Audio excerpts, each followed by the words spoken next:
saya juga bagian orang yang tolol terhadap dokumentasi itu. Sampai hari ini aku hampir hanya memiliki dokumentasi yang sangat sedikit dari karya-karyaku. Karya-karya yang lama itu hampir benar-benar hilang gitu. Kembali lagi pada ngomongin dari komunitas-komunitas Banyuwangi atau pengkarya-pengkarya di Banyuwangi, sama, kasus-kasusnya sama. Pendistribusian terhadap karya itu lewat dari ajaran-ajaran, dari penciptanya kepada anak muridnya, terus saya rasa hampir tidak ada tulisan yang lengkap. Kalau video mungkin baru-baru ini sudah banyak ya yang dibuat video sebagai dokumentasi, tapi sebagai tulisan sebagai pengetahuan, memberikan informasi kenapa begini, kenapa begitu, itu sangat sulit ditemukan. Bahkan aku sendiri melihat atau mencari kenapa Gandrung Sewu, dari Gandrung Sewu pertama sampai Gandrung kedua, untuk referensinya sendiri itu sulit. Hanya ada satu tulisan dari Budi Using yang menulis tentang Gandrung Sewu, itu pun dari sudut pandang jurnalistik, tidak dari sudut pandang pengkaryaan.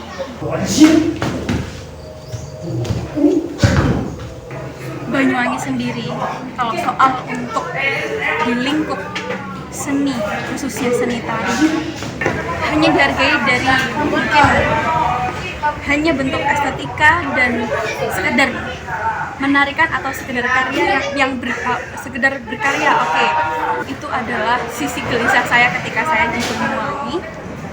Dan sebagai seseorang yang saya masih belajar menempatkan tubuh saya ketika di Banyuwangi soal berkarya, ada beberapa hal yang membuat seperti atas keteguhan saya yang mungkin termasuk baru di Banyuwangi, mungkin mereka menganggap hal baru itu akan mematahkan bahkan atau menghilangkan.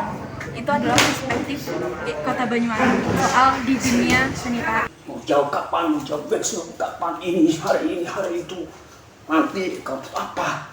Selalu banyak pertimbangan semacam itu.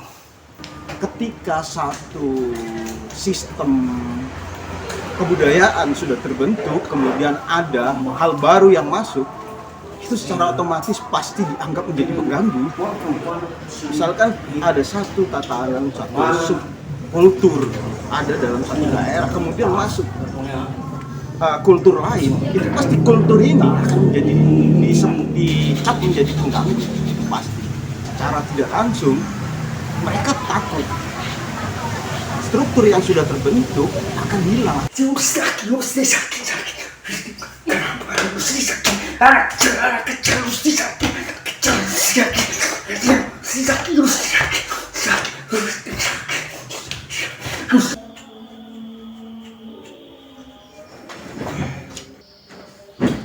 Banyuwangi lagi menggaungkan pariwisata.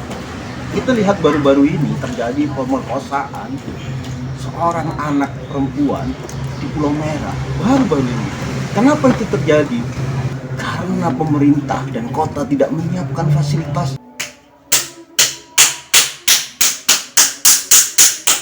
Kenapa di situ sebagai representasi pariwisata gitu, tidak dipasang lampu yang terang gitu, sehingga sepanjang pantai itu tidak ada kegelapan, tidak ada semak-semak. Kenapa itu tidak dilakukan dulu? Kenapa tidak ada security di situ? Tidak ada orang pantai di malam hari. Juga pendatang, sebagai orang yang datang ke sini mengikuti istriku, itu tidak fair kalau aku mengklaim kemudian aku bisa memahami sepenuhnya, tidak. Tapi sebagai orang yang sudah tinggal di sini dari tahun 2006 sampai hari ini, paling tidak aku punya pandangan bahwasanya kota ini adalah kota yang sebenarnya masih belum bisa dikatakan mendukung terhadap perkembangan kebudayaan. Pendanaan dari pemerintah contoh yang saya melihat sendiri, mungkin dari pemerintah yang atasan mungkin sudah mengupayakan hal tersebut. Tapi ketika ditelusuri kembali di desa-desa kecil yang mungkin termasuk di desa saya, tapi dana itu tidak turun secara langsung di orang yang tepat, kurang tepat. Yang mendapatkan adalah orang-orang yang mungkin termasuk golongan keluarga yang ada. Nah, jadi kayak kurang tepat sasaran aja sih.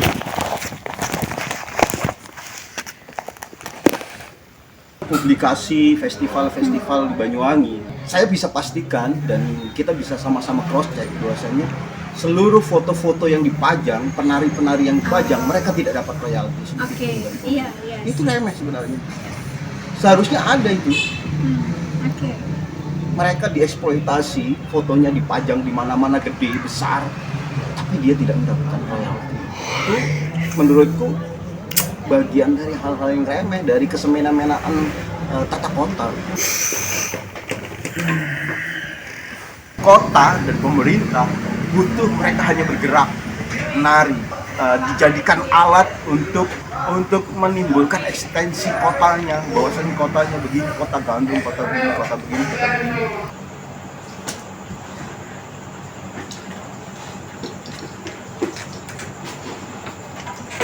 Ketika kita menerima,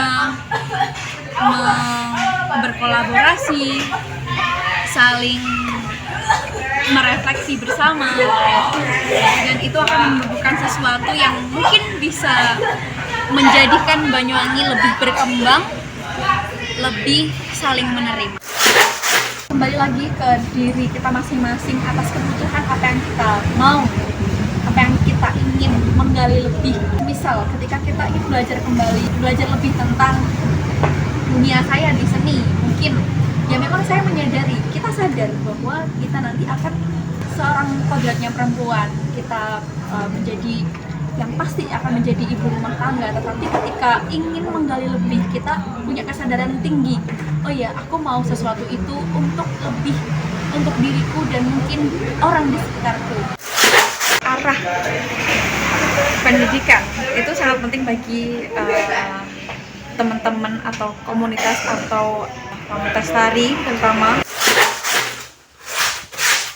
Kita ngobrolin tentang bahwasanya tata kota, tata ruang, dan tata kebudayaan itu pasti dalam hal ini sangat berpengaruh terhadap kemajuan, baik itu kemajuan pengetahuan atau kemajuan kualitas kebudayaannya. Disadari atau tidak, ruang-ruang khusus di Banyuwangi yang bisa dijadikan untuk menopang perkembangan pengetahuan itu memang belum benar-benar ada dan baik. Ruang-ruang bagaimana bisa mempertemukan satu pelaku kebudayaan dengan pelaku kebudayaan yang memiliki pemahaman berbeda, kemudian ditaruh di satu ruang khusus, itu hampir tidak ada tempatnya gitu. Mereka tidak pernah bisa saling menatap, tidak pernah saling memberikan impuls dan tempat bertemunya para budayawan antar multidisiplin. Itu belum ada pernah terjadi secara intim.